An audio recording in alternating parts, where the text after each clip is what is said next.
Biar kita tinggal di angkasa,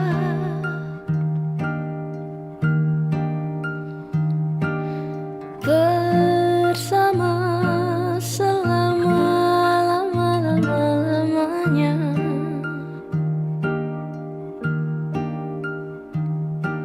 Beralas awan, berpayung Tuhan yang baik. Di kota yang dikenal dengan kreativitas, kuliner, dan gemerlap pitata ini, ada sebuah cerita lain yang sering luput dari pandangan. Di sudut-sudut lampu merah, di emperan toko, dan di bawah jembatan kota Bandung, hidup anak-anak yang bertahan di tengah kerasnya arus urbanisasi. Namanya? Rancekek. Di SD Rancekek. Perkembangan psikologis anak di jalanan itu tampaknya dapat terganggu gitu ya. Nah, karena anak-anak sendiri kurangnya kasih sayang dari orang tua, justru rasa amannya tuh nggak ada gitu. Ketika seorang anak kecil di jalanan harusnya memiliki rasa aman gitu. Nah, di sini justru kita lihat dari teorinya Maslow gitu ya, yaitu kebutuhan rasa aman, kasih sayang itu tuh harus ada pada anak. Mengapa? Karena rasa itu akan menumbuhkan percaya diri. Pernah pas abis teh jalan, nah telepon tukang rongsok, ngebawa dan nabi mobil keicar, sarwa kene kerja. Mereka dikenal sebagai anak jalanan, tetapi di balik label itu tersimpan kisah tentang kemiskinan, kesenjangan, dan harapan yang terus berjuang untuk tetap hidup. Dampak terbesarnya yaitu pertama, trauma psikologis, kemudian yang kedua, attachment disorder, kemudian yang ketiga, perasaan tidak berharga karena hal itu muncul dari lingkungan keluarga dan lingkungan eksternalnya gitu yang tidak memberikan dukungan positif, sehingga anak jalanan di sini memberikan atau memilih kepada kognitif negatif gitu atau perilaku kognitif gitu. Contohnya adalah anak-anak jalanan itu bisa memanipulatif atau memanipulasi apapun itu gitu. Contohnya ketika bertanya mereka tidak fokus atau suka berbohong gitu. Karena mungkin itu tuh salah satu hal yang diajarkan oleh orang tuanya. Makanya di sini anak jalanan itu riskan kalau misalkan memang kita tanya dengan serius, mereka memang selalu sambil ketawa-ketawa gitu, atau mungkin mereka menganggapnya kita itu bercanda gitu, padahal hal tersebut adalah hal yang kita butuhkan gitu. Tapi mereka sendiri menganggap kalau hal itu adalah ya udahlah ngapain gitu. Kenapa aku harus menjawab dengan jujur gitu? Karena itu adalah salah satu pola asuh orang tua yang seperti itu kebanyakan. Lamu nenekmu udah gak ada. Oh, nenek udah nggak ada, tapi ayah sama ibu Abil masih ada. Ada. Kita kerjanya parkir, terus jualan tisu.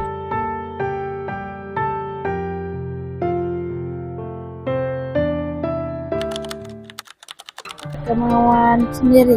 Pas kecil kan suka dikasih makan.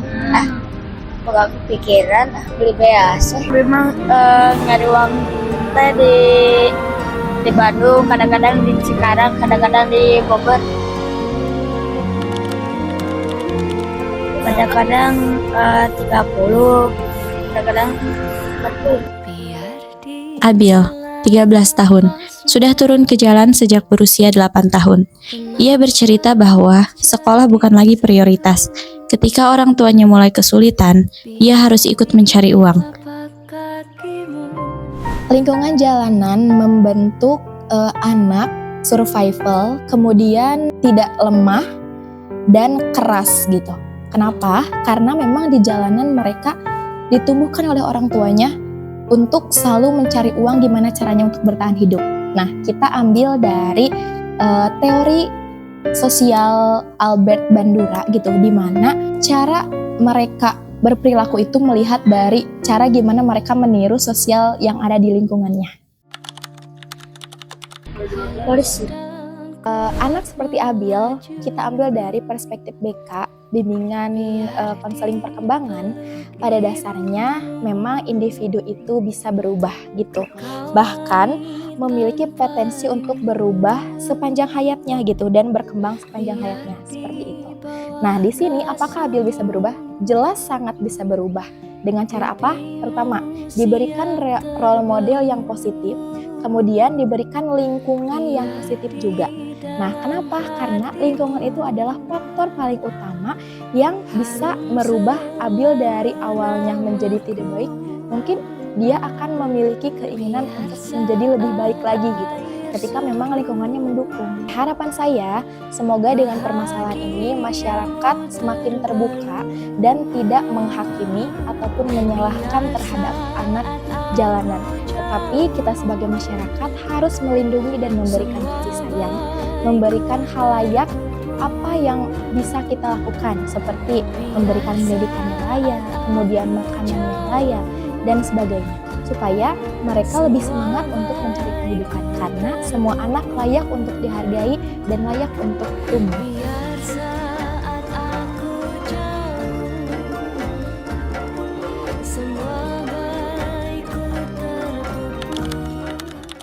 Dalam Islam, ya, sebetulnya status anak dalam Islam itu, ya, Islam sangat memuliakan anak. Nabi Muhammad SAW sendiri bersabda, "Kullukum ra'in wa kullukum mas'ulun an ra'iyatihi." Setiap kalian adalah pemimpin, dan setiap pemimpin akan dimintai pertanggungjawaban atas kepemimpinannya. Nah, artinya anak ini kan ada di bawah tanggung jawab seorang bapak, gitu ya, seorang ibu. Maka orang tua itu adalah sebetulnya memiliki kewajiban untuk bagaimana mampu menjadikan anak-anaknya menjadi anak-anak yang soleh dan soleh. Fenomen ini sebetulnya yang menjadikan banyak anak-anak yang tumbuh di jalanan, gitu ya. Karena tadi pemahaman orang tua terhadap ku anfusakum wa ahlikum naronya nggak paham. Ya, ketika ku anfusakum, jangankan menjaga diri ya. Ketika menjaga diri nggak bisa, ya apalagi menjaga anak, betul nggak? Ya, sehingga sebetulnya kan anak kenapa pada turun di jalan kan ada beberapa aspek penyebab, gitu ya. Di antara yang pertama adalah faktor ekonomi, di antaranya orang tua yang miskin, ya betul lah. Ya boro-boro ibarat pesantren gitu ya, tahu agama kan tahu harus pesantren, sedangkan untuk sehari-hari saja kurang, betul lah. Sehingga ya orang tua ya udah tahu nyari aja kerja sendiri. Nah kan gitu ya, ujungnya karena dia nggak paham, padahal memberi nafkah anak itu adalah tanggung jawab sebagai seorang bapak, keluarga gitu ya. Tapi ketika lemah ekonominya yang terjadi. Ya. Kemudian juga ada faktor yang berikutnya adalah boleh jadi karena tadi ya permasalahan rumah tangga. Ya. Permasalahan rumah tangga, suami istri bertengkar, bercerai, berdampak kepada anak.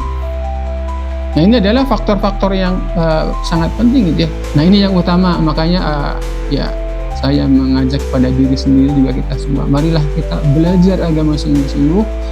Ketika belajar agamanya bagus, khususnya 3 aspek ilmu pengetahuan, tadi akidah, syariah, dan akhlak manakala bagus, gitu ya, maka insya Allah Allah pasti akan menolong. Wa may yattaqillah yaj'al lahu makhraja wa yarzuqhu min haitsu la yahtasib.